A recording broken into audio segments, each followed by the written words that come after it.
गर्मी की छुट्टियां शुरू हो चुकी हैं और आई एम श्योर कि आपके यहाँ भी बच्चे ज़रूर आए होंगे अपनी छुट्टियां मनाने के लिए। तो उनको इस बार ये नए तरीके का नाश्ता बनाकर खिलाइए ताकि वो याद रखें कि हमने ये नाश्ता नानी के यहाँ किया था, ये नाश्ता हमने बुआ के यहाँ किया था। इस तरह से आप बच्चों के भी फेवरेट बन जाएंगे। तो चलिए हम फटाफट शुरू करते हैं। इसके लिए लिया है मैंने चने की दाल, 1 कटोरी चने की दाल ली है मैंने। इस तरह से देखिए, ये मीडियम साइज़ वाली मेरी कटोरी है। ये एक कटोरी भर के मैंने चने की दाल ली है और यही कटोरी नाप के मैं अब धुली उड़द की दाल ले रही हूँ। ये 1/4 है, जितनी हमने चने की दाल ली है उसकी ये 1/4 उड़द की दाल है। अब हम इन्हें अच्छी तरह से धो लेंगे 2-3 बार और इस तरह से इसका सारा पानी हम निकाल लेंगे। इस पानी को आप फेंकिए नहीं, पेड़ पौधों में डाल दीजिए। और अब हम इसमें थोड़ा ज़्यादा सा पानी डालकर हम इसे 4 से 5 घंटे के लिए अच्छे से गला देंगे। अब हम देखेंगे 4 से 5 घंटे बाद, देखिए मेरी दाल अच्छे से फूल चुकी है, एकदम सॉफ्ट हो चुकी है ये। अब हम इसका सारा पानी ये निकाल देंगे और हम इसे ग्राइंडर से ग्राइंड कर लेंगे। हमें पानी बिल्कुल नहीं डालना है इसमें ग्राइंड करने में, ये बात का हमें विशेष ध्यान रखना है। हमें ऐसे ही इसे ग्राइंड करना है, लेकिन ग्राइंड करने से पहले हम इसमें थोड़े से मसाले डाल लेंगे। हम इसमें ये 6 से 7 लहसुन की कलियां हैं और ये आधा इंच का अदरक का टुकड़ा है, हम ये डाल लेंगे। और टेस्ट के अकॉर्डिंग नमक डाल लेंगे। मैं यहाँ 2 चम्मच नमक डाल रही हूँ। और अब मैं ये अमचूर पाउडर डाल रही हूँ 1 चम्मच। और अब मैं 1 चम्मच ये जीरा डाल रही हूँ और 1 चम्मच बड़ी सौंफ डाल रही हूँ और 1 पूरा बड़ा चम्मच भर के लाल मिर्च डाल रही हूँ। अगर आपके पास हरी मिर्ची है तो आप हरी मिर्ची डाल लीजिए।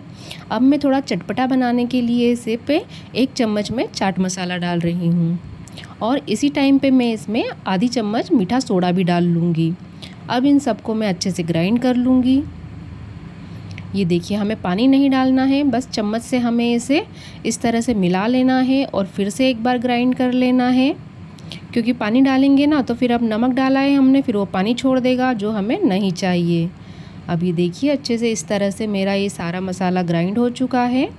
ये देखिए, मैं चम्मच से दिखाती हूँ आपको। ये देखिए अच्छे से ग्राइंड हो चुका है और एकदम दरदरा सा पीस चुका है ये, हमें ऐसा ही चाहिए। अब चलिए इसे हम बॉल में निकाल लेते हैं। आप चाहें इसमें तो हरा धनिया भी काट के डाल सकते हैं, लेकिन मेरे पास अभी अवेलेबल नहीं था सो मैंने नहीं डाला है इसमें हरा धनिया। ये देखिए अच्छे से ग्राइंड हो चुका है, एकदम दानेदार, इसी तरह का हमें टेक्सचर चाहिए। अब चलिए हम इसको थोड़ी देर रेस्ट करने के लिए रख देते हैं और अब हम इसके लिए आटा तैयार कर लेंगे। सिंपल, हमें जैसे हम गेहूं का आटा मारते हैं ना रोटी बनाने के लिए, सेम हमें वैसा ही आटा गूंदना है, एकदम सॉफ्ट वाला, जैसे हम रोटी के लिए गूंदते हैं वैसा ही सेम। ये देखिए इस तरह से बिल्कुल एकदम सॉफ्ट हमें आटा गूंद लेना है और इसे भी हम अब 5 मिनट के लिए रेस्ट करने के लिए रख देंगे। अब तब तक आटा रेस्ट कर रहा है, हम एक कढ़ाई में पानी गरम रख देंगे। लगभग हम आधी कढ़ाई भर देंगे पानी की और इसे उबलने के लिए रख लेंगे। अब हमने जो ये मिक्सचर रेडी करके रखा था दाल वाला, हम इसमें थोड़ी सी कसूरी मेथी इस तरह से हाथों से क्रश करके डाल लेंगे। कसूरी मेथी से ना एक इसका टेस्ट बहुत ही ज़्यादा एलिवेट हो जाएगा। अब हम आटे का एक बड़ा सा पेड़ा लेंगे इस तरह से। ये देखिए इस तरह से बड़ा पेड़ा लेंगे हम और उसको हम इस तरह से बेल लेंगे और मोटी सी हम इसकी रोटी बना लेंगे। आप देख पा रहे होंगे थिकनेस, मैं पास से दिखाने की कोशिश करती हूँ आपको। ये देखिए इस तरह से हम इसकी एक मोटी सी रोटी बना लेंगे। और अब हम जो ये मिक्सचर था हमारा दाल वाला, हम इसको इस तरह से बीच में रख लेंगे और फिर दूसरा किनारा उठाते हुए हम इस तरह से बंद कर लेंगे। मतलब हम एक तरह से बड़ी वाली गुजिया बना रहे हैं। और ये मेरे पास फ़ोर्क है, फ़ोर्क की मदद से मैं इसके सारे किनारे अच्छे से सील कर दूंगी।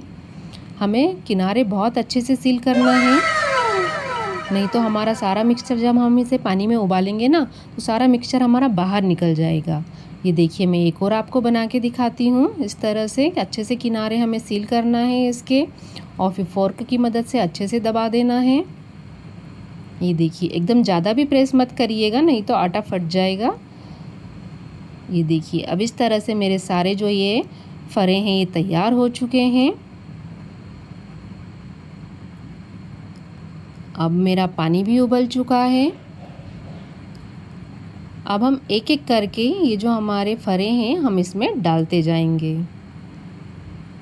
ये देखिए इस तरह से हम सारे फरे इसमें डाल देंगे और फिर हम नाइफ़ की दूसरी साइड से जो एकदम सॉफ्ट होती है उस तरफ से हम इसको अच्छे से हिला लेंगे और थोड़ी देर बाद हम इसे फिर से पलट लेंगे। इस तरह से हमें जो ये नाइफ़ का जो दूसरा साइड होता है ना एकदम सॉफ्ट होता है, हमें इसी से पलटना है, नहीं तो इसके किनारे फट जाएंगे और आटा भी फट जाएगा, फिर हमारा सारा मसाला बाहर आ जाएगा। काफ़ी हमें इसको जेंटली पलट लेना है। अभी देखिए थोड़ी देर बाद हम चेक करेंगे, अच्छे से मेरे ये फरे उबल चुके हैं और देखिए 10-15 मिनट हो चुके हैं अच्छे से। और अब देखिए मैं इसको बहुत ही सावधानी से इस तरह से निकाल लूँगी प्लेट में। ये देखिए फूल के साइज़ में थोड़े बड़े हो चुके हैं। इस तरह से हम सारे एक एक करके आराम से निकाल लेंगे। ये देखिए इस तरह से सारे आसानी से निकल आए हैं और अब हम इसे किचन टॉवल पे फैला देंगे थोड़ी देर, ताकि इसका पानी जो है ना ये सारा सूख जाए और हम थोड़ी देर फ़ैन ऑन कर देंगे ताकि ये अच्छे से ठंडे हो जाएं। अब थोड़ी देर बाद ये अच्छे से ठंडे हो चुके हैं, हम इनको प्लेट में निकाल लेंगे वापस। बस ये ध्यान रखना है हमें कि इनको अच्छे से हमें ठंडे करना है।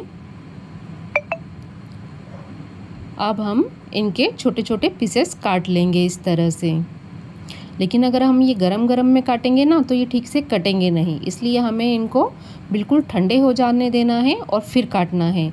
आप जैसे आपके यहाँ कुछ फंक्शन है या पार्टी वगैरह है या किटी पार्टी है, आप इस तरह से ये फरे बना के रख लीजिए और जब आपके यहाँ पार्टी स्टार्ट हो आप इस तरह से कट करके और फिर इसको फ्राई कर लीजिए। ये देखिए इस तरह से कितनी अच्छी फीलिंग दिख रही है ना, पूरी अंदर से भी पक गई है मेरी फीलिंग और ये देख पा रहे होंगे आप पास से कितने अच्छे से दिख रही है।